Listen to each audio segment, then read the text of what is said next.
Bien, vamos a comenzar.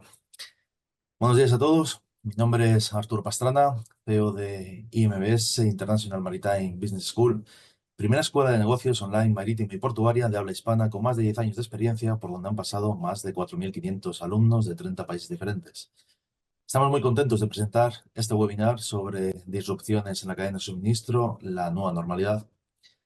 En especial queremos dar las gracias a nuestro ponente de hoy, Juan Uperti, de la Universidad Ort, por su implicación y trabajo para que este webinar se pueda desarrollar en el día de hoy. Muchas gracias. También, por supuesto, queremos dar las gracias por su colaboración al diario digital Actualidad Marítima y Portuaria. Como detalle, entre los asistentes ahora mismo tenemos asistentes de 14 países diferentes, que son Argentina, Bolivia, Colombia, Ecuador, España, Estados Unidos, Honduras, México, Panamá, Paraguay, Perú, República Dominicana, Uruguay y Venezuela ahora mismo. Recordarles 5 cosas sobre este webinar. Lo estamos grabando, por tanto se colgará en nuestro canal de YouTube a partir de este fin de semana.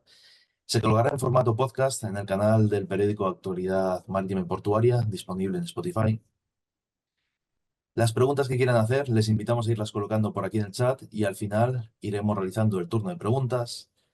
Todos los participantes de este webinar recibirán un certificado online de asistencia. Y les recordamos que hemos puesto en el chat de este webinar todas las redes sociales de IMBS para que puedan seguirnos, mencionarnos y compartir su experiencia con nosotros. Estaremos encantados de ver sus comentarios. Bien, sin más dilación, le cedo la palabra a nuestro ponente de hoy. Él es Juan Operti, ingeniero industrial, MBA y catedrático de Logística y Operaciones en la Universidad Ort. Buenas tardes, Juan. Buenas tardes a todos. Ya muchas gracias por esta oportunidad de estar compartiendo con IMBS algo, digamos, tema de gran actualidad, como es esta nueva normalidad, que es la disrupción en la cadena de suministros.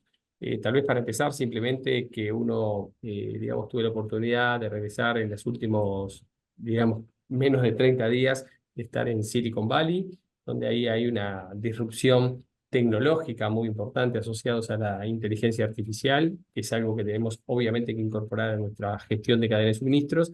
Y también la semana pasada estuvimos dictando junto a colegas de la Asociación de Zonas Francas de las Américas un programa ejecutivo en Zonas Francas 4.0 y Logística 5.0.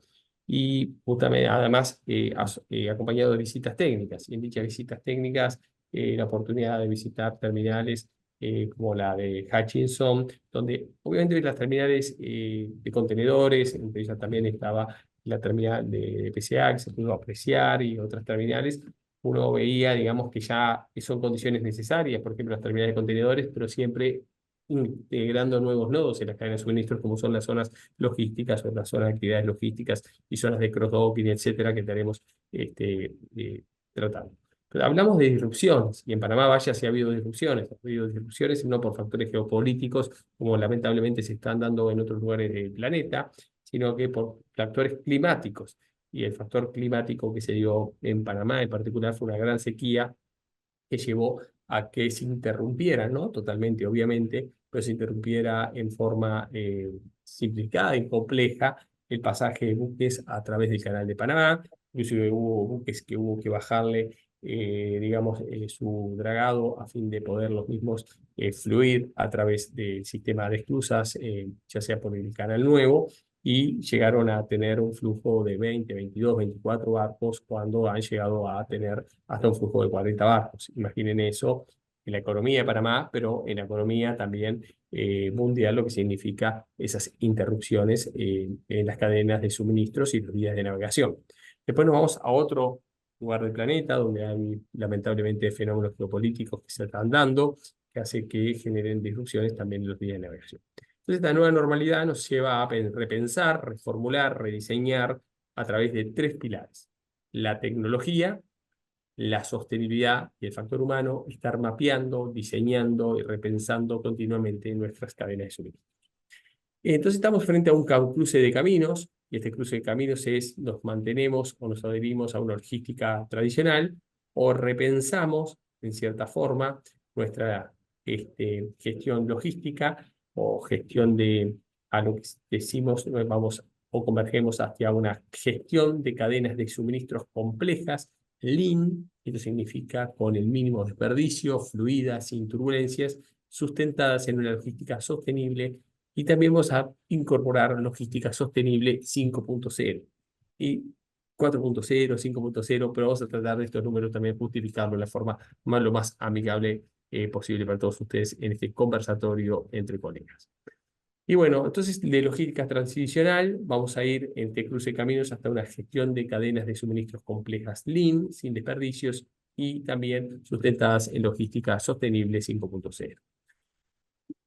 Bueno, ¿qué nos encontramos? Sí, nos encontramos en un mundo post-COVID. Pensamos que con, obviamente, el COVID, al haber, digamos, el mismo pasar del post-COVID o post-pandemia, pasábamos o convergíamos hacia una nueva normalidad, donde se realineaban las cadenas de suministro, se volvía a la normalidad, y lo cierto es que no fue así. Inmediatamente tuvimos factores, como decíamos recién, geopolíticos, climáticos, digamos, distintos cuellos de botellas en las propias rutas de navegación, rutas aéreas, ferrovías, canales fluviales, corredores viales, etcétera, que haga que tengamos que continuamente estar mapeando y repensando nuestras cadenas de suministros. Y esa es la nueva normalidad. Entonces, esas disrupciones en las cadenas de suministros que comenzaron, o en realidad comenzamos a repensar nuestra cadena de suministros a partir de la gran Normandía logística que significó para todos nosotros el COVID. ¿El COVID qué sucedió? Y no voy a hablar demasiado del COVID porque podemos decir que hay podemos decir varios post-COVID que en cierta forma nos han presentado desafíos. Lo que sí nos COVID, con todo lo trágico que nos resultó a todos nosotros, como que nos preparó para eso que tanto hoy hablamos, que es esa resiliencia a estar con más capacidad de afrontar, digamos, situaciones complejas o situaciones de turbulencias o situaciones en cierta forma que nos someten a un estrés logístico y nos llevan a reformular, rediseñar nuevas dinámicas y gestión de las cadenas de suministro. ¿El COVID qué se dio? Simplemente para comentar y repensar, porque ya hace un tiempo el COVID, ¿no? Pero repensemos, ¿qué fue lo que nos llevó? Nos llevó en cierta forma a dejar en cierta forma de consumir ciertos hábitos de consumo, que esos hábitos de consumo eran los servicios, o sea, la recreación. Los distintos países obviamente tienen distintas formas de gestionar el COVID. En el caso de Uruguay no hubo cuarentenas obligatorias, no hubo encierro obligado, hubo lo que se llamaba una libertad controlada, pero otros países fueron más estrictos, otros lo gestionaron de otra manera. En definitiva, sí hubo una restricción, estamos de acuerdo, a la recreación, al turismo, a los servicios, a las salidas a restaurantes, etcétera, y esos sectores como que se resintieron. Esto es, por ejemplo, lo que nos decía, disculpen la fuerte, es McKinsey, que nos daban estas cifras. Y en cambio hubo una tendencia, digamos, hacia el aumento de determinados consumos, por ejemplo, de ropas, cambiamos nuestros hábitos, obviamente, de indumentaria, estábamos más tiempo en casa, inclusive hubo hasta estudios de universidades prestigiosas que repensaron cuando iba a ser la moda del futuro post-COVID y han cambiado las tendencias en modas en cuanto a, se pasó a un mundo más casual, menos formal, porque hay un mix del trabajo ese híbrido, de un trabajo en casa, de un trabajo también en la oficina, etcétera, y eso lleva a que tengamos algún tipo de, digamos, de vestimenta distinta a la que tradicionalmente cuando realizábamos el trabajo presencial. Después también, obviamente, tuvimos que readecuar parte de nuestras casas, de nuestros sitios de trabajo. Nuestros sitios de trabajo, obviamente, los tuvimos que readecuar hasta, en cierta forma, cumplir con ciertas normativas nuevas que surgieron en el COVID, pero que algunas llegaron para quedarse. Por ejemplo, yo les puedo dar el caso de Zonas Francas, que es el ámbito en el cual desarrollo mi actividad diaria, en el cual nuestros trabajadores que no pararon un minuto de trabajar, obviamente en centros logísticos, imaginen, no podíamos dejar de enviar mercaderías. Tal vez una de las mercaderías que más enviáramos eran consolas de juego, o para mantener a la gente retenida, o en cierta forma, disculpen la palabra, pero en cierta forma contenida, me parece una palabra más adecuada, contenida en sus hogares para poder en sus tiempos, digamos, de ocio, poder hacer pasar el tiempo, porque teníamos que cumplir, contemplar ciertas, digamos, restricciones que teníamos a poder salir al aire libre. También las computadoras, teníamos los centros de distribución de hubs en Uruguay para la región, pero también teníamos dispositivos médicos, farmacéuticos, etcétera, que teníamos que distribuir. Entonces, podemos decir que hubo también centros de distribución que debían distribuirse dichas mercaderías y hubo una demanda por dichos productos en los cuales también hubo un mayor consumo. También tuvimos que readecuar nuestros centros de trabajo, muchas veces oficinas, fábricas, digamos centros logísticos, como estábamos diciendo, digamos otros, digamos centros también que nos permitían luego empezar a salir en forma más esporádica, pero que teníamos que readecuar, como restaurantes, centros de esparcimiento, etcétera, para cumplir las barreras sanitarias.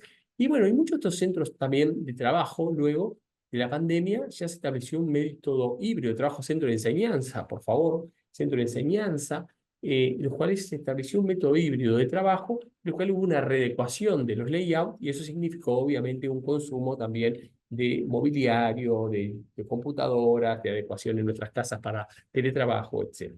Y bueno, también hubo un consumo importante asociado a la reparación de los vehículos, asociado digamos, un crecimiento importante de acuerdo a McKinsey, y esto es cifra de Estados Unidos, ¿no? Un 31% de crecimiento de vehículos, de autopartes, etc.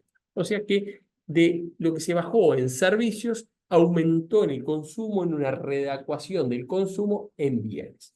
¿Y qué significó eso? Los servicios, en cierta forma, no necesitan de cadena de suministros que trasladen los mismos. Si bien hay insumos alrededor de los servicios, los bienes sí son más intensivos en modo de transporte y en gestión de cadena de suministros. Entonces, vamos al slide siguiente, vemos que qué pasó con el traslado de dichos bienes durante el COVID. Y vemos un poco este electrocardiograma, si hacemos digamos, una analogía médica, ¿no? Y vemos que era lo que a medida que se iban pidiendo estos bienes, debía reaccionar las navieras a esa solicitud de bienes que se estaban dando debido al desarrollo de la pandemia. Y acá era un poco como se iban produciendo digamos, el lanzamiento, digamos, o el supply, digamos, de los barcos hacia los mares a medida que se iba desarrollando la pandemia. Entonces, por distintos motivos, por ejemplo, vimos en marzo del 2020, que es cuando,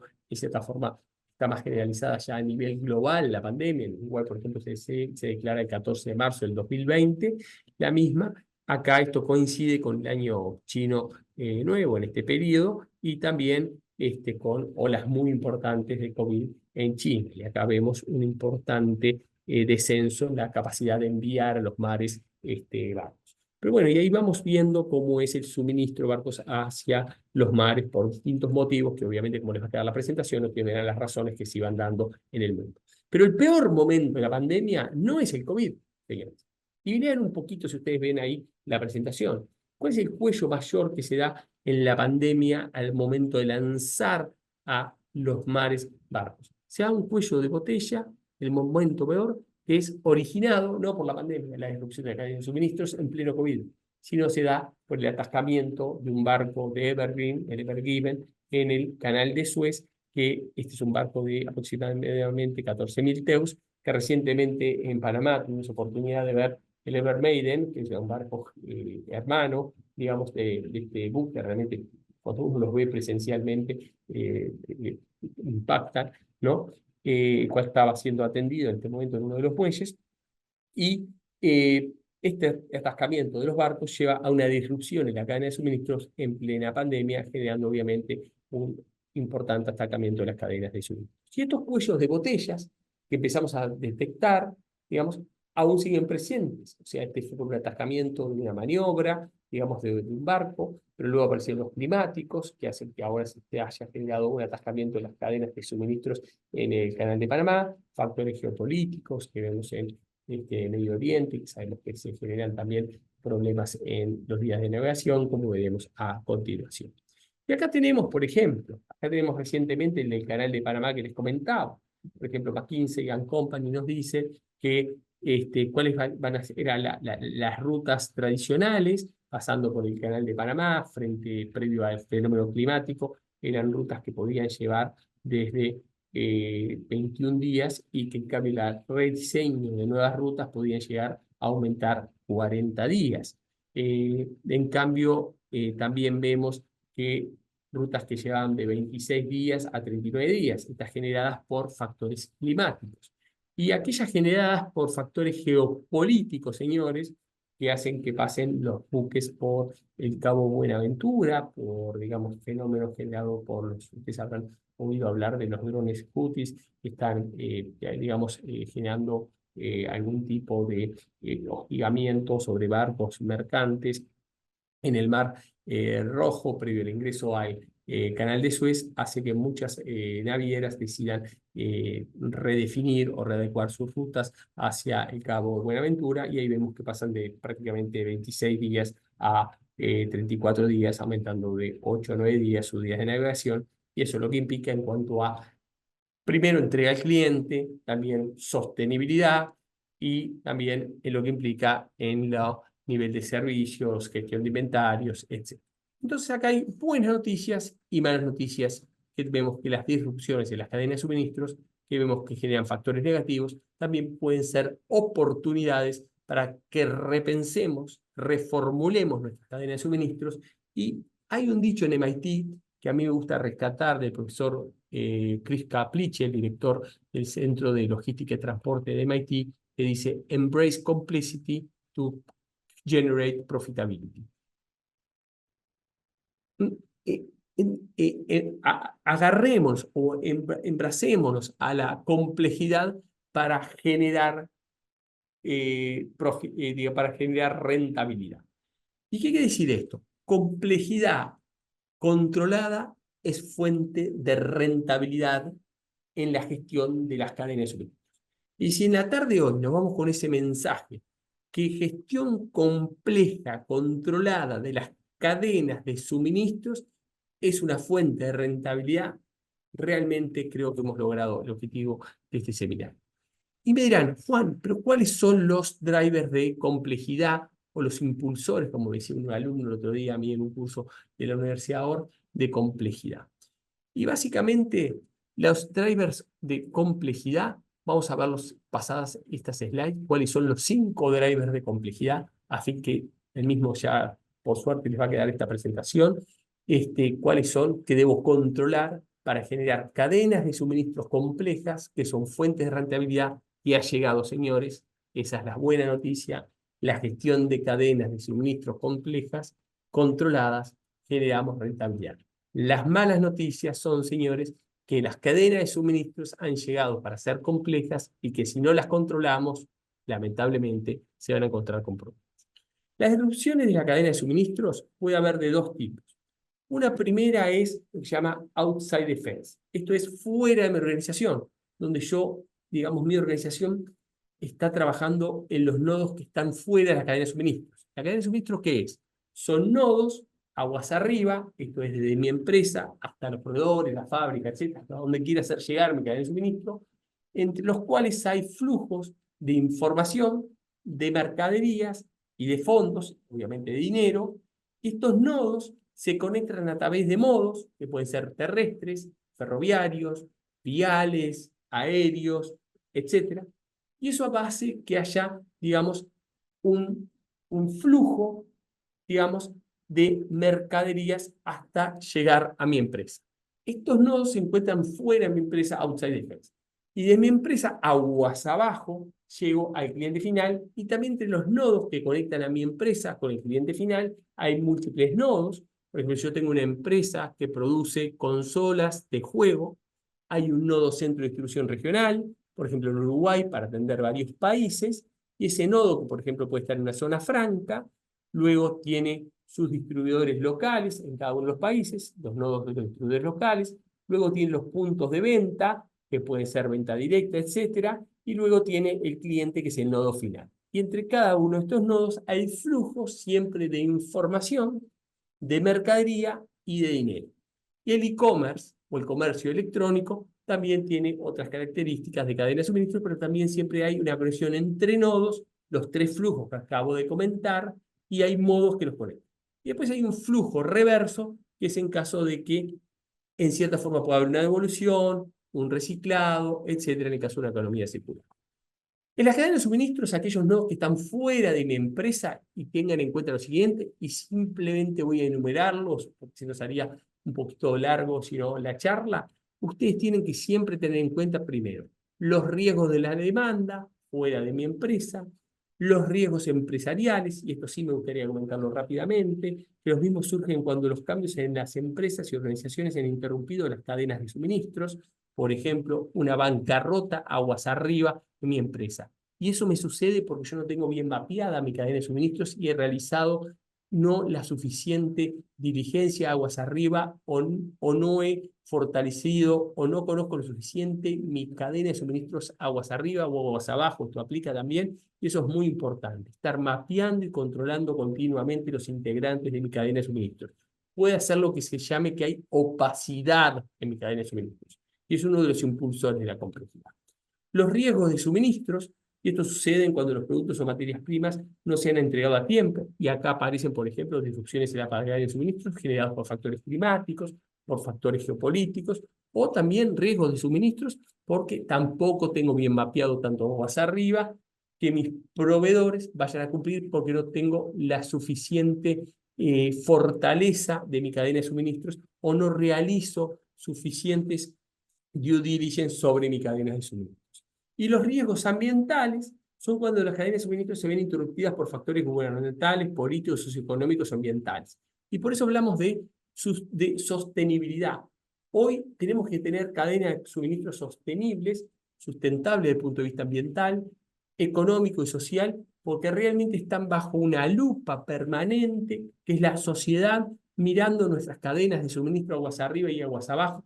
Y hemos visto casos, por ejemplo, de marcas de calzado, digamos, marcas también que venden productos alimenticios asociados a la industria del cacao y el chocolate, que han, por ejemplo, criticado fuertemente algunas cadenas de suministro, como las de aceite de palma, por ejemplo, en Asia, y por otro lado vemos cadenas de suministro de aceite de palma orgánicos, por ejemplo, presentes en Colombia, que es todo lo contrario, y su bandera es que producen de aceite de palma orgánico de los más, y son reconocidos como las empresas más orgánicas hoy a nivel internacional.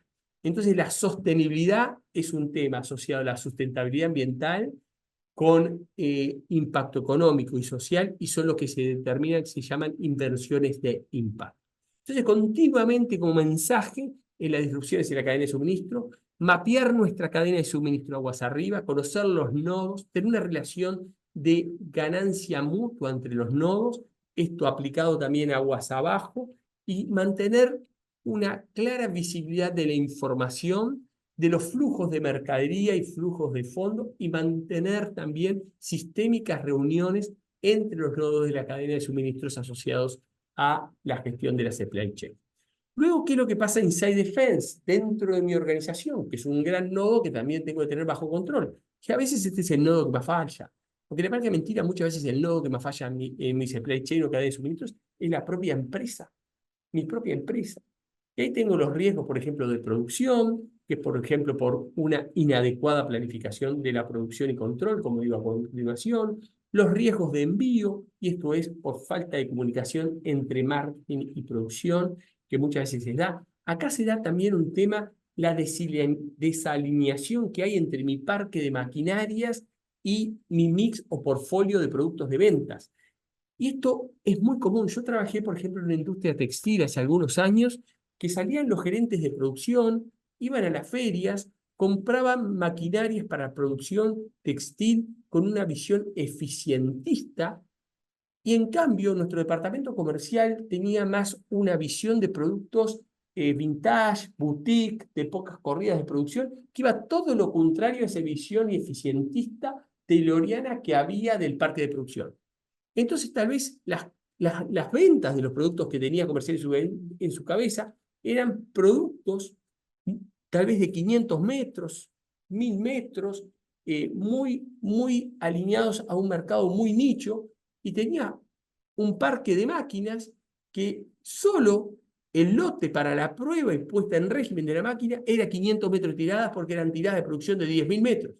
Entonces eso estaba fracasado, estaba condenado al fracaso.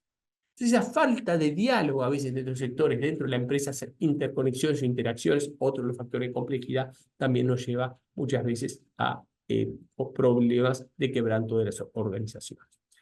Luego tenemos los riesgos empresariales, que son aquellos que se refieren cuando los cambios dentro de tu empresa, como cambios de personal, cualquier caso de proceso, han afectado tus suministros.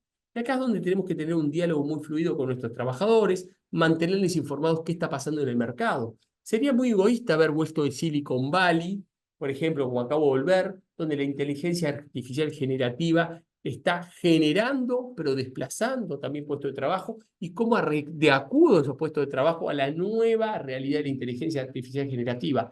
¿Qué pasa cuando me pasó a mí que yo a través de Waymo, una aplicación, llamo a un auto y me llegó un auto blanco con muchos sensores y resulta que cuando abro la puerta no tenía conductor? Y le dije, bueno, llévame del Pier 39 al hotel Radisson Mark Hopkins. Y fue fantástico. Dice, seguro, siento más miedo a veces de los conductores que manejamos nosotros que del Waymo. Entonces, tenemos que tomar eso como una realidad, pero también tomo como una realidad a empresas que fuimos a visitar en Silicon Valley, donde hay cámaras dentro de los centros logísticos, dentro de los centros de producción, dentro de las universidades, que permiten en la propia cámara estar sincronizando en la óptica de la cámara con la inteligencia artificial, donde posiblemente se va a producir un incendio dentro de un tiempo, tomando la información en forma generativa y rápida, y donde se pueda generar una contingencia, y nos pueda evitar un accidente y salvar vidas humanas. Y eso a su vez se lo lleva a una analista de datos que va generando también posibles reestructuras, digamos, en el centro de distribución y generar nuevos puestos de trabajo que antes no lo pensaban, porque eso antes era un simple detector de humo, que era cuando ya el humo ya estaba surgiendo. Esto lo hace preventivamente. Entonces, este es el nuevo mundo al cual vamos y no lo podemos dejar de lado. Los riesgos de contingencia, como dice acá, digamos, ocurren cuando tu empresa no se ha preparado, lo que acabo de decir, no nos hemos preparado para, por ejemplo, estas nuevas normalidades también como la inteligencia artificial generativa, que es algo que ya está, ya llegó, ya está presente, sí. Bad news y good news, lo que acabamos de decir, reformulación de las cadenas de suministros, reformulación de cadenas de suministros, bad news, complejas, que no actúo sobre las mismas. Good news, cadenas de suministros complejas que controlo, me generan mayor rentabilidad. ¿Cómo voy a estar ausente de cadenas de suministros de comercio electrónico transfronterizo? Y, por ejemplo, he visto que hay colegas de varios países de América Latina y también de los Estados Unidos. Y sabemos que un norteamericano puede consumir todos los días $800 a través del comercio electrónico transfronterizo, a través del ad minimus. Y eso hace que cada norteamericano pudiera comprar desde sus zonas francas, hoy en Estados Unidos, que son empleos norteamericanos, en un momento que está tratando de competir con empresas de Asia, o sea, nuevos empleos con fulfillment centers, son centros logísticos y e-commerce en Estados Unidos, pero también podría comprar desde el fulfillment center de América Latina para 50 millones de hispanos que viven en los Estados Unidos, pudieran comprar productos nostálgicos para Estados Unidos.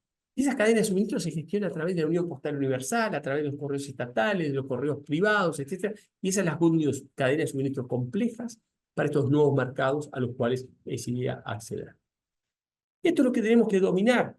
¿Cuál es mi supply, mi suministro? ¿Cómo diseño esta cadena de suministro complejas? ¿Y cuál es la gestión que realizo sobre las mismas?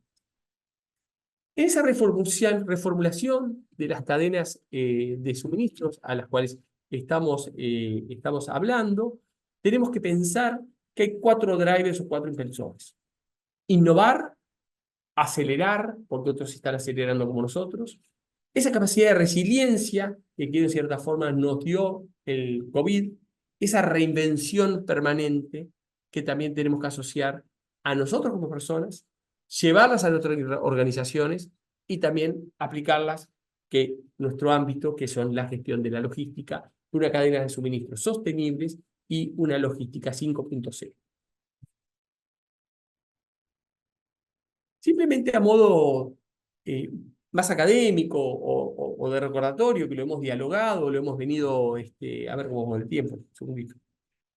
que lo hemos ido dialogando con ustedes en este conversatorio, porque todos son expertos en, digamos, muchos de ustedes, inclusive docentes, por el perfil que nos ha comentado Antonio, digamos, estudiantes, profesionales de logística, etcétera.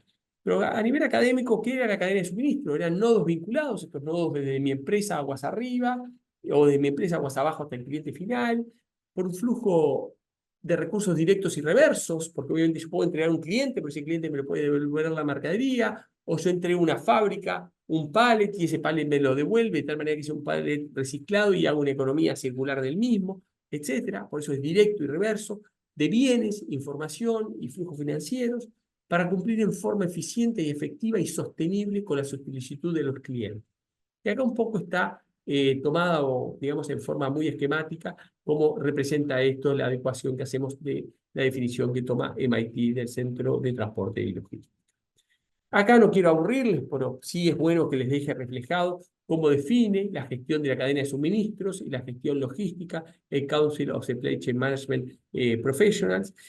Aquí les recomiendo del Council of Supply Chain Management Professionals, aquellos que quieren ingresar a la página web del Council, hay todo un glosario del Council of Supply Chain Management Professionals que pueden bajar, están las definiciones no solo de gestión de cadena de suministros y de logística, sino de outsourcing, de partnering, de 3PL, 4PL. Es un material bien valioso para tener, que es como un glosario, como dice la palabra, o un diccionario logístico de actualidad y con actualizaciones permanentes. Entonces, cadena de suministro. La cadena de suministro en su nueva generación, en su nueva reformulación, sostenible, donde el factor sostenibilidad no es solo sustentabilidad, sustentabilidad medioambiental en su dimensión más amplia es sostenibilidad, y yo me gusta mucho quedarnos con esta definición en la jornada del día de hoy. Las cadenas de suministros sabemos que tienen complejidad, y la cadena de suministro sostenible es aquella que implica el flujo de materiales, información y finanzas directo y reverso, por ahora estamos en sintonía con lo que dicen los colegas de MIT, relacionados con la adquisición, producción y distribución de bienes y servicios, no solo bienes, sino servicios. Hay cadenas de suministro de servicios, realizada de manera que maximice los beneficios para la organización, o sea, buscamos obviamente el profit o la rentabilidad de la organización, mientras que también minimiza el impacto negativo sobre el medio ambiente, la sociedad y la economía. O sea, maximizamos los beneficios para la organización, pero también, en cierta forma, minimizamos el impacto negativo sobre el medio ambiente, la sociedad y la economía. Medio ambiente, sociedad y economía es el concepto de sostenibilidad.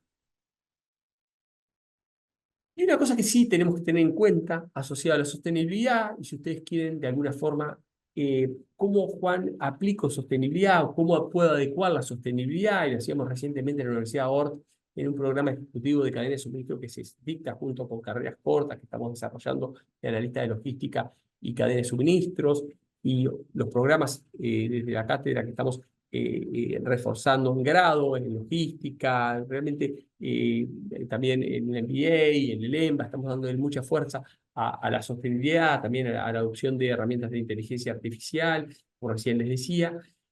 Es una forma de adecuar la sostenibilidad a sus organizaciones, a sus universidades, a sus cursos, etcétera, es a través de mapear los ODS 2030 de Naciones Unidas. En 2015, Naciones Unidas definió 17 ODS, América Latina y el mundo en general venimos un poco atrasados, no hemos llegado al 70% del cumplimiento de los mismos, y 2030, señores, está a la vuelta de la esquina, con los problemas geopolíticos, climáticos, etcétera, que tenemos en el mundo, les diríamos que venimos un poquito más que rezar. Entonces, tal vez tomar de estos ODS cuáles podrían aplicar a sus organizaciones y tomar 3 tipos de medidas. Supongamos que elegimos igualdad de género para mi organización como uno de los ODS que mi organización ha decidido adherir.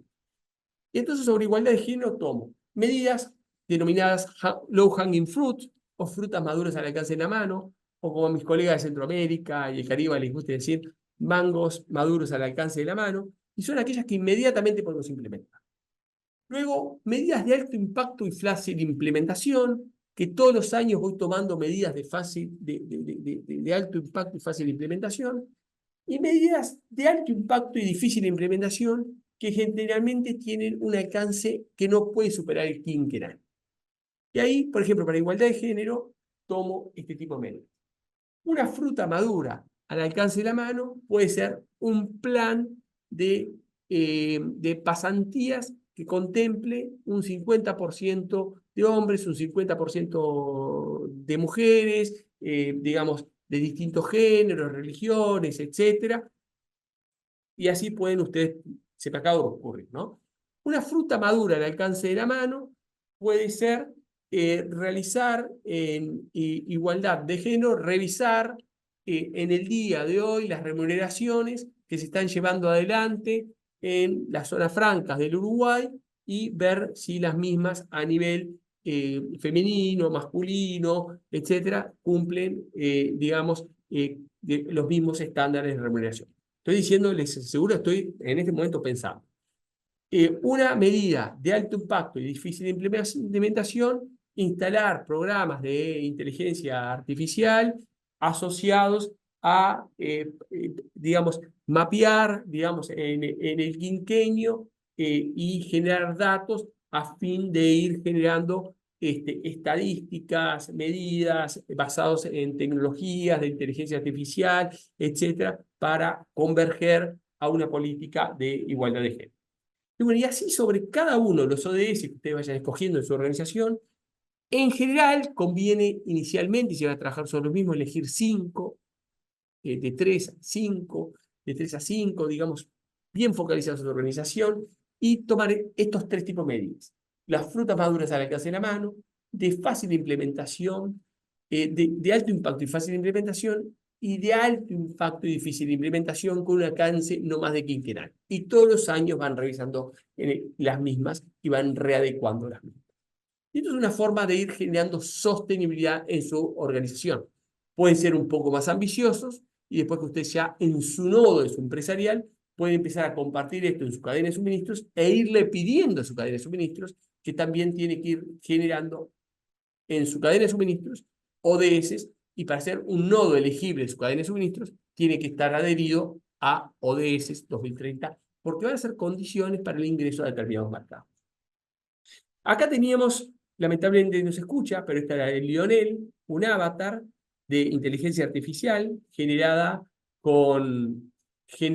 por Synthesia, un programa de inteligencia artificial, que era Lionel, que les estaba diciendo que era una empresa de Brasil que le interesaba evaluar, instalarse en una zona franca, y están evaluando varias localizaciones en Europa y en América Latina, a fin de desarrollar comercio electrónico transfronterizo. Y en su caso, como gerente de logística, debía asegurarse una cadena de suministro sostenible. Entonces la idea era analizar la sostenibilidad del parque. Entonces le pedía a la zona franca o al parque industrial, como se iba a realizar las transacciones a través de comercio electrónico transfronterizo a Estados Unidos, ¿qué ODS debería la zona franca adherirse? Y eso un poco era la forma en que se les planteaba esta rutina, un poco para hacerlo, como habíamos asociado a esta presentación, inteligencia artificial a través de Lionel, que es un avatar de inteligencia artificial.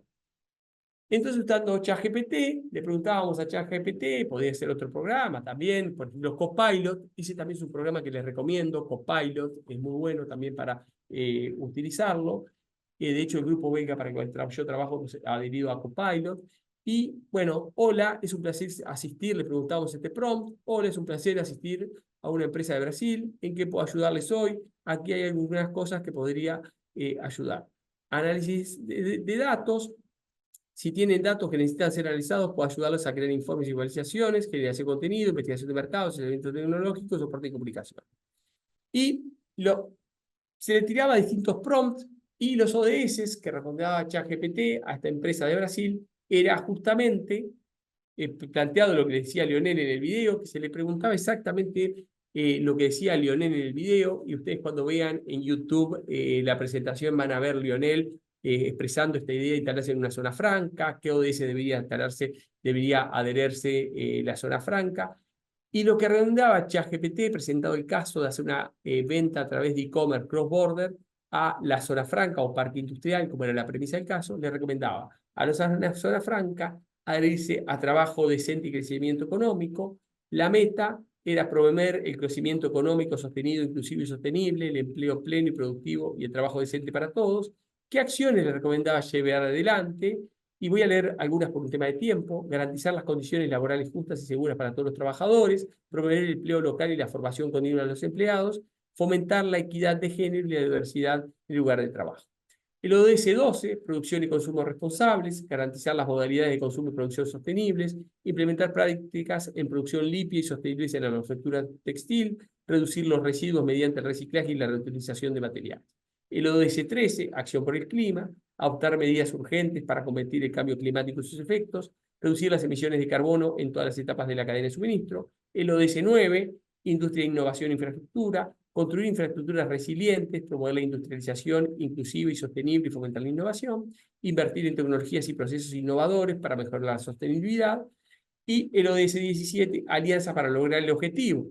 Esto es importante. ¿Por qué? Porque es e-commerce cross-border. Esto es, va a salir de un país y va a llegar a otro país, o sea, va a ser transfronterizo. Y acá lo justificaba fortalecer los medios de ejecución y revitalizar la Alianza Mundial para el Desarrollo Sostenible. Colaborar con proveedores, clientes y otros actores de la cadena de suministro para asegurar prácticas sostenibles. Participar en iniciativas y certificaciones internacionales de sostenibilidad, porque el comercio electrónico transfronterizo está fuertemente, y especialmente la Unión Postal Universal, que es la que regula, la gran aduana reguladora del comercio transfronterizo, comercio electrónico transfronterizo, disculpen, digamos, está muy alineada con la sostenibilidad y, bueno, y la automatización de procesos para evitar prácticas no del todo correctas de lavado de activos, digamos, ilícitos asociados a trabajo infantil y también a la falsificación de productos. Hay tres economías que son las más grandes del mundo: los Estados Unidos, la China y el tráfico ilícito. Bueno, señores, perdón, ahí la red. Y por último, ¿qué es logística 5.0? Hablamos de cadena de suministro sostenible. Y ahora, un poco para cerrar, no sé, Antonio, me parece que estamos en tiempo, digamos, para dejarles lugar a algunos de ustedes también a realizar unas preguntas. Logística 5.0 es un poco la síntesis de lo que venimos hablando. Logística 5.0 va más allá de la simple automatización. No es traer un robot, que es lo más antipático que hay, trabajar solo con robots, ¿se imaginan?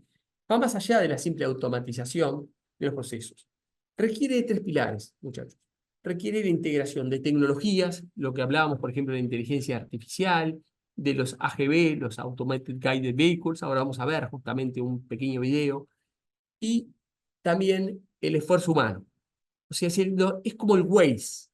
Es como, yo antes de llegar acá estaba un poco nervioso, la gente de BMS, yo estaba viniendo de una planta donde estábamos viendo, estábamos diseñando un nuevo centro logístico y fuimos a ver a unos colegas que tienen un centro logístico, es una empresa colombiana que fabrica bandejas para alimentos, todo lo que sea desechable, con un alto contenido de inflamabilidad, y fuimos a ver su sistema de sprinkler to racks, que resultaba una solución mucho más sencilla de la que pensábamos. Nosotros estábamos diseñando un centro para colchones. En Uruguay estoy yo, ¿no? Pero la filial, el headquarter está en Colombia. Y tenía que llegar a tiempo al parque tecnológico, ahora donde estoy dictando esta conferencia. Frente mío tengo a una de las principales exportadores de software de Uruguay, Genexus, con el RPK2B. Tengo a Microsoft, donde tiene un centro de inteligencia artificial. Y bueno, y vemos también una universidad pública, UTEC, donde creo que hay algunos participantes de la misma, más allá que yo estoy dictando también acá por la universidad. La logística 5.0 va más allá de esa simple automatización de los procesos. Requiere integración de tecnologías y el esfuerzo humano. ¿Y por qué les comenté esto anterior? Porque justamente puse el Waze, era mi copilot, mi copiloto, estaba tranquilo que iba a llegar a tiempo. Y le decía a la gente de BMS, le digo, yo 12:40 de Uruguay, 12:50 de Uruguay, estoy viendo la computadora y prendiendo el Zoom para realizar las pruebas previas que ustedes pudieran ingresar. Y creo que ingresaron en tiempo y forma. Entonces, esa integración, estos copilotos que tenemos que generar con el fin de aumentar la competitividad y la rentabilidad empresarial, considerando también la sostenibilidad. Entonces, logística 5.0 son tres pilares: automatización con la participación humana y la sostenibilidad, un pilar fundamental asociado a la misma. Y veamos este caso de una planta de cross-docking. No sé si la están viendo.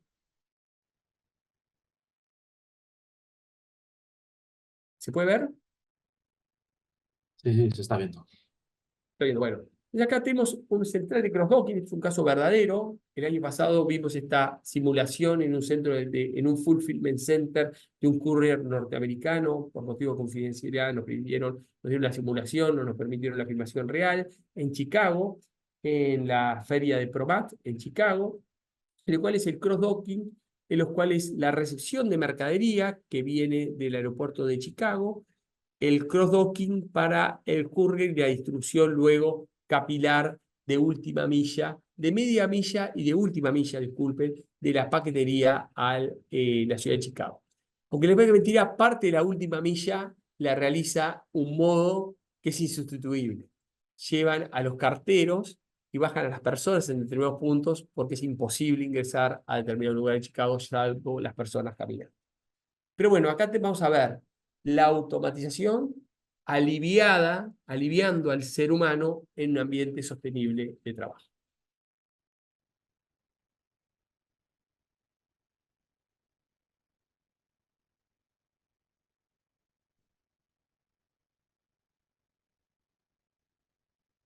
Y es un vídeo, Juan, no se está viendo el vídeo, se está viendo solo una imagen ¿Cómo, estática. perdón? Se está viendo una imagen estática solo. Ah, no se está viendo. A ver.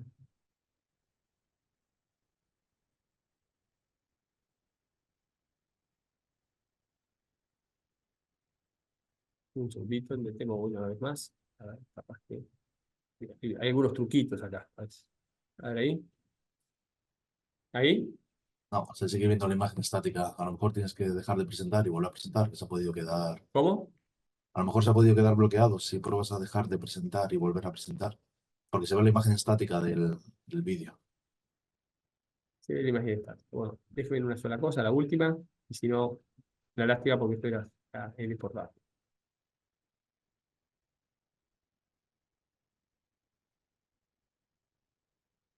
Y se ve el ratón también quieto. Ahí. Ahora se ha dejado de presentar. Un segundito.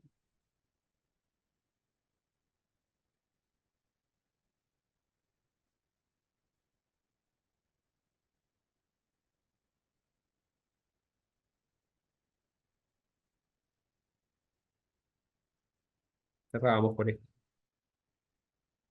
Y ahora parece, si le das al play, yo creo que ahora. No, ahora se dejó de presentar.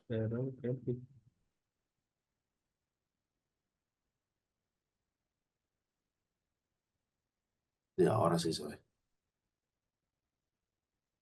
Ahí. Perfecto. ¿No? Sí, sí, se está viendo bien. Entonces acá tenemos la conjunción de la automatización, el ser humano en un ambiente sostenible, y podríamos acá percibir varios ODS en esta plataforma CrossDocking.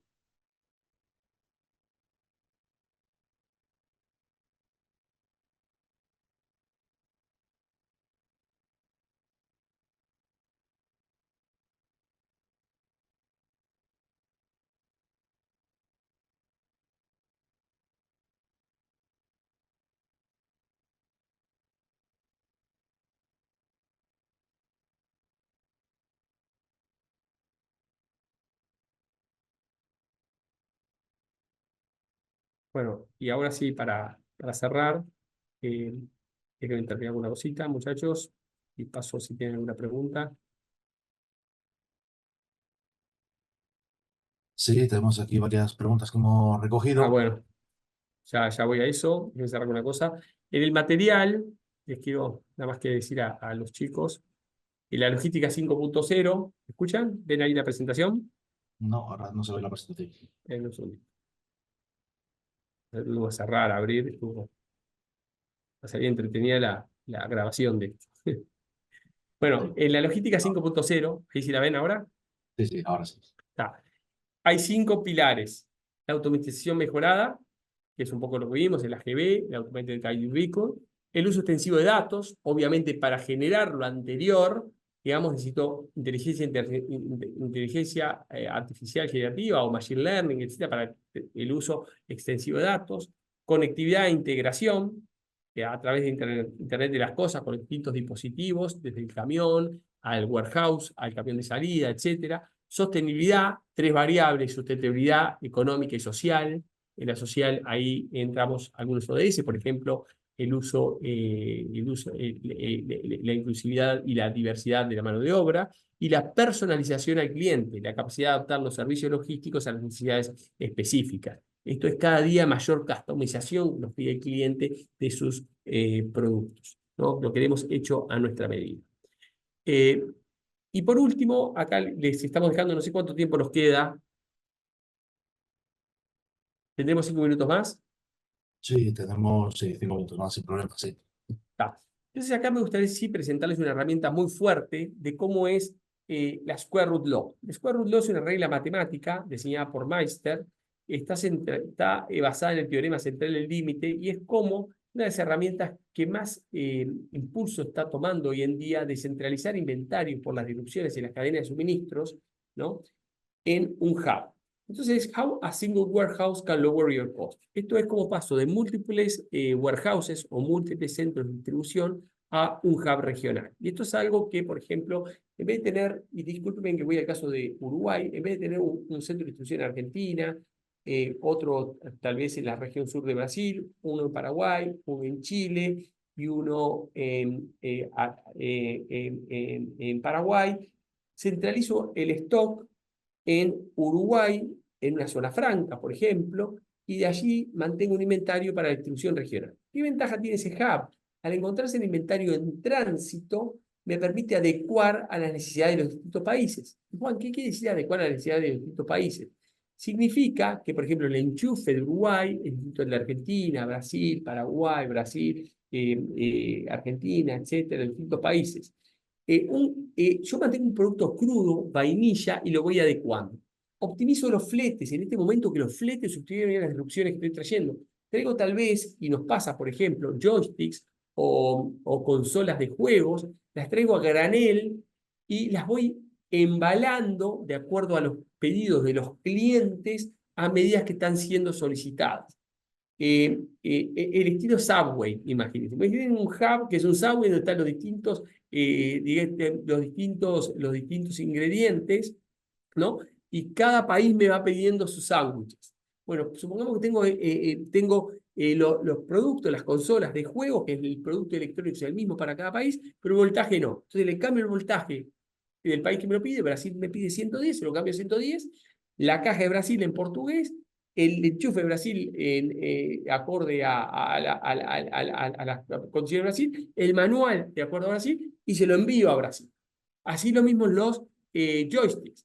¿Pero qué me permite? No es lo mismo traer las cajas, que es muchos aires, ya el producto terminado para Brasil y centralizarlo en el hub en zona franca, el producto terminado para Argentina, el producto terminado para Paraguay, el producto terminado para Uruguay, que traer estas cajas vainilla que me traen hasta 3.000 en un contenedor, en vez de traer ya la caja terminada, producto final, que en un contenedor me echan solo 900. Entonces yo empiezo a levantar ciertas restricciones en la cadena de suministro por los tiempos que hoy tengo, por ejemplo, de naviera.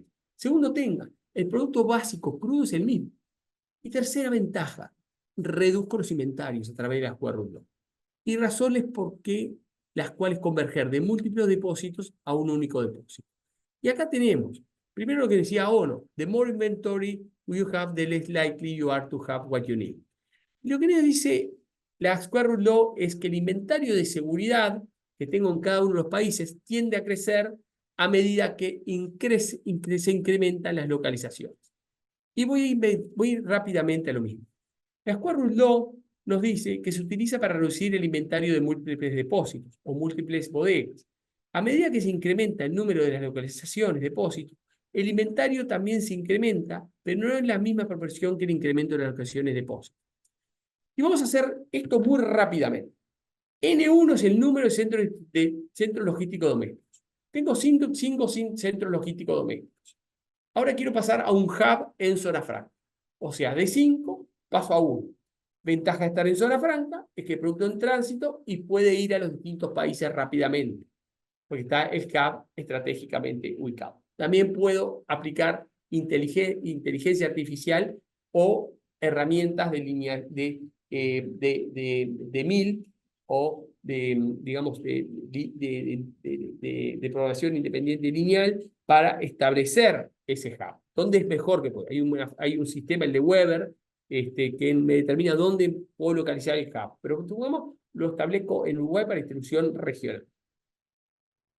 Entonces paso de 5 localizaciones a una localización. Lo que tengo luego que hacer es, de las 5 localizaciones, ¿cuánto inventario, por ejemplo, de consolas de juegos tengo en cada uno de los 5 países?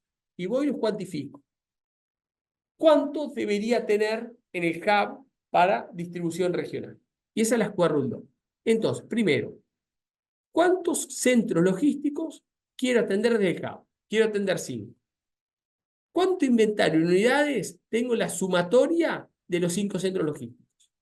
¿Cuánto inventario debería tener el hub para atender los 5 donde estaban las 5 localizaciones anteriores? Entonces veámoslos muy rápidamente, y esto se lo dejo por ejemplo. Y esto es un caso real primero que quiero mostrarles. Este fue un caso en Europa de una empresa de placas fotográficas que tenía 40.000 unidades en 10 localizaciones. Se decidió pasar a 2 centros de distribución bonded o fiscales, uno en Europa Oriental y otro en Europa Occidental, y entonces dijo, 40.000, recuerden la fórmula, X1 es el inventario en unidades o centros de distribución doméstica por país. Había en las 10 localizaciones 40.000 placas. ¿Cuántas localizaciones había? N1, 10. ¿A cuántas se quería pasar? A 2. Entonces aplicamos la square root law, 40.000 por raíz de 2 dividido 10. Entonces se redujo a 17.900 al pasar de 10 a 2 localizaciones, pero se decidió mantener un total de 20.000 unidades distribuidas entre las 2 localizaciones. Fíjense en que baja la mitad de inventario. Vayamos a este caso, y aquí hay un caso neutro. Supongamos que tenemos productos de esta zona que provienen, por ejemplo, de Europa y van a América Latina. Y tengo 45 días de shipping. Tengo en el country A 80.000 unidades, en el country B 20.000 unidades, en el country C, para hacerlo neutro el caso, 20.000 unidades, en el country D 200.000 unidades y en el country A 80.000 unidades. Si sumo todo esto, me da que tengo un total 80.000 más 20.000, 100.000, 120.000, 120.000. Digamos, acá tengo 200.000 más 200.000, 400.000 unidades. ¿Están de acuerdo? O sea que si yo sumo el total de unidades nacionalizadas en cada país, tengo 400.000 unidades. ¿Cuántos países estoy atendiendo? 5 países. Aplico la square root law y quiero pasar a un hub en zona franca, donde tengo la ventaja que puedo poner el producto crudo. Y puedo tener los enchufes, los manuales, etc. Y voy a irlos preparando los pedidos a medida que me lo va pidiendo cada país. En vez de tener 400.000 unidades ya nacionalizadas, que quedó cautivo de los mercados, ¿cuánto debería tener en el hub? Y apliquemos eso. 400.000, chicos. Por raíz de 1 dividido 5, con 180.000 unidades. Supongamos que dejo 200.000 en el hub. Y bajo 50%. Entonces, fíjese la fuerza de la square root law para establecer un hub y el uso de los hubs dentro de esta nueva normalidad logística de las cadenas de suministros en tiempo de disrupciones de las mismas. Y después puedo mantener algo de producto nacionalizado en cada uno de los países para esa atención día a día que tengo que realizar a los clientes. Y bueno, y acá tenemos, por ejemplo, otra ventaja. Puedo tener 200.000 unidades en el hub, puedo mantener mercadería nacionalizada para atender ese día a día de los clientes, pero del hub en zona franca. Y hoy hablamos de una nueva modalidad de venta también al cliente final directamente desde el hub a través de las zonas francas o depósitos fiscales al cliente final. ¿Que cómo se llamaba? Comercio electrónico transfronterizo. Y nos aparece una nueva cadena de suministro compleja. Entonces esto es la nueva normalidad que tenemos que ir contemplando. Esta nueva complejidad del uso de hubs, de optimización de los inventarios y atender el e-commerce transfronterizo. Y este es un caso real de un hub de centro de distribución en zonas francas, en el cual tenemos el producto básico o vainilla. Esto es una máquina que proviene de China, que es una máquina tonta, en lo cual se activa acá a través de distintos software, se hace el testing, llega el push desde China, se hace el testing, la preparación de la máquina, la preparación del voltaje, el empacado, etc. Y se activa y se hace el pull a medida que llegan de los distintos países, los pedidos, y nos permite enviarlo de acuerdo a lo que está solicitando Brasil, Argentina, Paraguay, Chile, Uruguay, etc. Y es la misma máquina para los distintos países y se aplicó la Square Root Law y se imagina lo que se optimizan los inventarios. Ventajas de la Square Root Law: reducir inventarios, atender e-commerce cross-border, customizar el producto de acuerdo a los requerimientos de los clientes, de los distintos clientes, y sobre todo, con los ciclos de vida de los productos cada vez más chicos, digamos, nos permite no tener obsolescencia. Eso es un poco lo que básicamente queríamos dejarlo, y también que la modalidad de outsourcing también les queda colgado y no nos da el tiempo ahora, es simplemente les dejamos también cómo presentar cómo llevar adelante un proceso de outsourcing efectivo, si deciden hacerlo ustedes mismos estos procesos en algún hub, o si lo llevan adelante a través de un outsourcing. ¿Qué deben considerar para llevar adelante un proceso de outsourcing efectivo? ¿Cuáles son aquellos documentos, muchachos, que tienen que tener en cuenta, que es un request for information, un request for proposal y un request for quotation, y dejamos la materia? Bueno, de mi caso, muchísimas gracias por la atención. Quedo a las órdenes, y obviamente siempre el tiempo es escaso. A mí siempre, lamentablemente, me queda escaso, pero ha sido un gusto compartir estos momentos con ustedes. Muchísimas gracias. Muchas gracias, Juan. Ha sido un gusto también para nosotros. La verdad es que es muy interesante. Vamos ahora con la ronda de preguntas. Una de las primeras preguntas que tenemos es: ¿cómo es que con las disrupciones geopolíticas actuales el tráfico de contenedores ha aumentado más que nunca en el primer cuatrimestre de 2024? Bueno, el tráfico de contenedores ha aumentado básicamente por lo que se llama el efecto látigo. Todavía se está dando un fenómeno de que la demanda siguió aumentando, y ahora se produce un retroceso de la demanda, pero hay órdenes de los clientes que fueron puestas inclusive en 2022 que no fueron cumplidas y que las mismas están llegando con ese retraso. También hay lo que se llama un efecto látigo, ¿no? Lo que sucedió con los contenedores fue que se generó el famoso efecto látigo.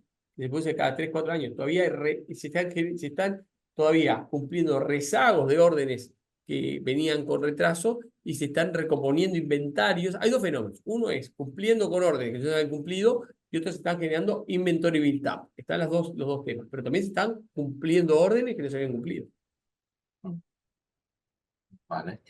Otra de las preguntas que tenemos de César Armando Hernández Nieves es: dentro de las disrupciones en la cadena de suministro, ¿entrarían las áreas de la ISO 28001 y CTPAT?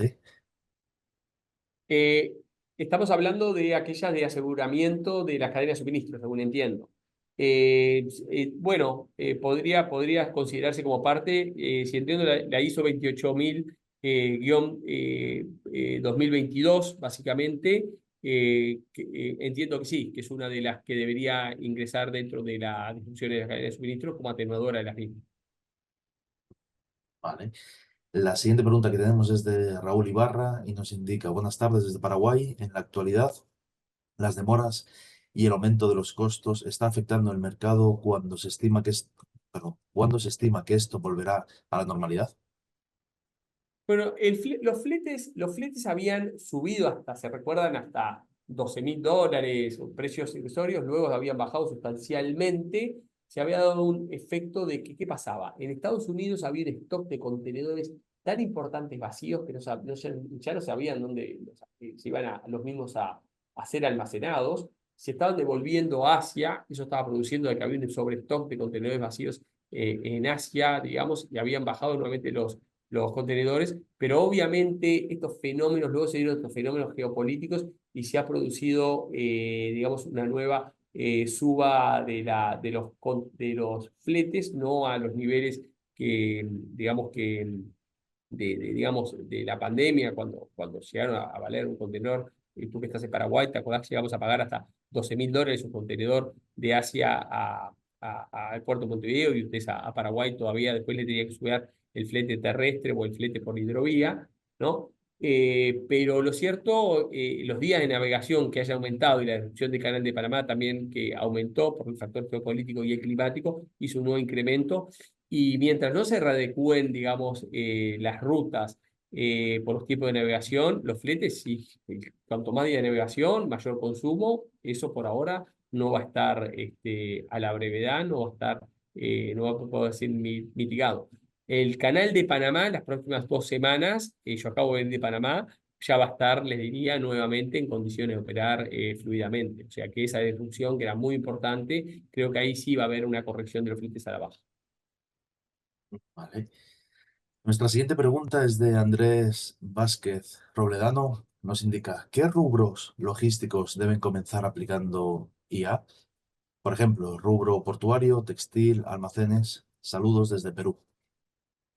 Bueno, la verdad me pusiste en la prueba del 9 porque mira, yo que vengo de Silicon Valley, uno piensa en IA, ha sido transversal, lo ves fuimos a ver desde Coursera, que da cursos, el primero es la capacitación, integrar inteligencia artificial generativa a la capacitación. Segundo, te diría, fuimos a Intel. Intel está aplicando inteligencia artificial generativa a todo lo que es transporte. El transporte es muy importante, Samsara también fuimos a ver. También está especialmente para control de los conductores y de los mantenimientos, o sea que lo que es transporte es muy importante. Te digo, por lo menos lo que uno tuvo experiencia de ver. El tercero es en producción, para planificación de la producción, ¿no? Y en control de inventarios y en gestión de inventarios. Y en lo que sí vimos mucho de inteligencia artificial, muchos especialmente fuimos a ver a Plug and Play, una aceleradora de proyectos, no menor, que había generado 30 unicornios, capaz que algún unicornio lo conocen, PayPal, Rapid, Dropbox, Shopco, etcétera, donde vemos especialmente los desarrollos es en gestión de compras, ¿saben? Inteligencia artificial generativa para la gestión, todo lo que son proveedores y gestión de compras, también se veía importantes desarrollos.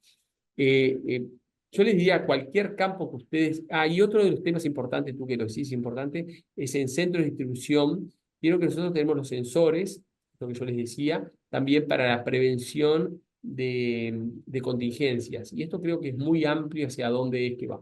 Pero es transversal, les aseguro que es transversal a toda la cadena de suministros y a cualquiera de las actividades que nosotros desarrollemos. El tema es cuándo la aplico, cuánto aplico, en qué momento la aplico. Yo creo que recién estamos comenzando a familiarizarnos con la misma.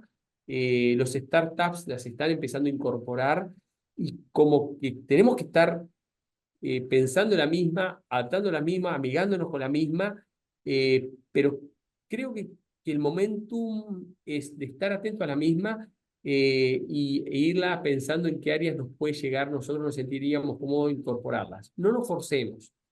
Yo creo que nos va a llegar solo el momento de cómo usarla y en qué puedo sentirme cómodo de utilizarla. Yo es mi recomendación, digamos. Yo por lo menos personalmente lo he tomado como tal. No me esfuerzo a que tengo que usarla porque si no se va a fundir mi empresa. No. Me estoy amigando de la misma, trata de irlo incorporándola y en qué área siento que podría sentir la utilidad. Vale. Nuestra siguiente pregunta es de Eliseo Fonseca. Nos indica, ¿qué podría afectar a nivel de logística y suministro un ataque de ciberseguridad, ya que es complicado con la urgencia de uso de Internet para todo? La ciberseguridad es un tema muy importante. Miren, por ejemplo, yo creo que un tema muy importante que deben ustedes en todas las empresas incorporar son cursos de ciberseguridad obligatorios en sus organizaciones, en sus empresas. De hecho, nosotros en nuestra universidad los tenemos, en la empresa belga que yo trabajo, te cortan, digamos, tu casilla de correo si no cumplís con los trofeos de ciberseguridad, son muy amigables, pero realmente nos los dictan hackers a los mismos, o sea, que son los que, digamos, son personas que pueden realizar ataques de seguridad, pero al contrario, se pusieron del lado del otro lado del mostrador, digamos. Ya, nosotros demostramos cómo que se puede generar una vulnerabilidad.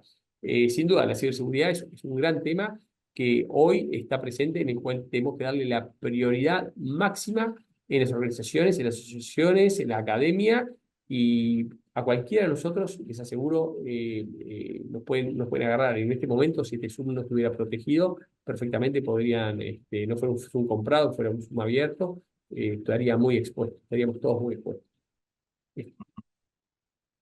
Bien, nuestra siguiente pregunta es igualmente Sí, de Eliseo Fonseca. Nos sí, a mí me indica, quedan 5 minutos porque tengo que ir a otra clase, pero dale. venga, terminamos rápido ya con esta pregunta. Entonces, adecuar necesidades de otros países, pero ¿qué pasa cuando pasas de una logística de primer mundo a una logística de tercer mundo? ¿No se complicaría en costos y tiempos? ¿O cómo se soluciona el tema en países con buen consumo pero bajo nivel logístico de suministro?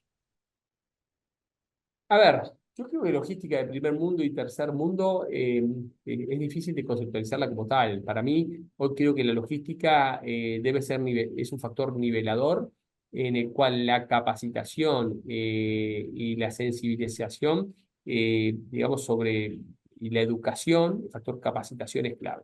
Yo para mí un buen benchmark interesante es el índice de performance logística del Banco Mundial. De hecho, ningún país de América Latina y, digamos, y de otras regiones emergentes estamos presentes entre las 10 mejores posiciones. Entonces, creo que ese puede ser uno entre los 5 factores que pondera el LPI, perdón, los 6 factores que pondera el LPI, ese puede ser un primer kick-off para ver tu país en particular, el mío en particular, en donde estamos ubicados. Uruguay llegó a caer a la posición 85, ahora está en la 64, y eso es un país que cuenta con un hub importante. Y bueno, cómo es que trabajamos en ese sentido. Pero hoy hay una sensibilidad a nivel de los países en general en su gestión de cadenas de suministros que ha sido muy ecualizadora. ¿Sabes qué factor fue muy ecualizador? El COVID. El COVID con la gestión de las vacunas ecualizó mucho y en cierta forma introdujo en todo el mundo a nivel global prácticas logísticas que hubo que traerla porque, viste, no cualquiera transportaba las supercongeladas. Lo que pasa es que ya un poco nos olvidamos. Las supercongeladas, las congeladas y las inactivadas que eran las vacunas que iban a temperatura enfriada.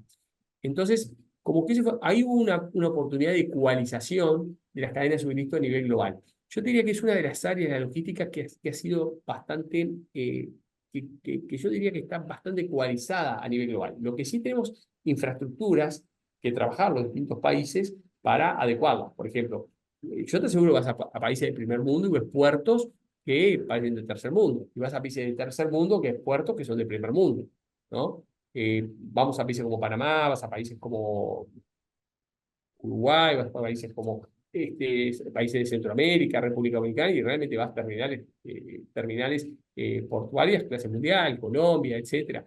Y vas a algunos países con mayor respeto, europeos, inclusive Norteamérica, etcétera, y hay terminales portuarias que no cumplen los requerimientos que deberían cumplir de clase mundial. Entonces, como que hoy hay una ecualización mayor en lo referente a infraestructuras, en gestión de cadenas de suministros, y un factor que ha avanzado y ecualizado las cadenas de suministros, y eso frente al trágico ha sido el COVID, diría, ha sido el COVID. Eso Pues, fue la gran Normandía de la logística. Nos olvidamos lo que significó eso, pero fue la gran Normandía, ¿no?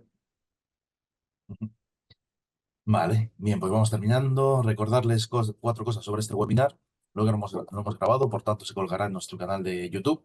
A partir de este fin de semana se colgará en formato podcast en el canal del periódico Actualidad Marítima y Portuaria, disponible en Spotify.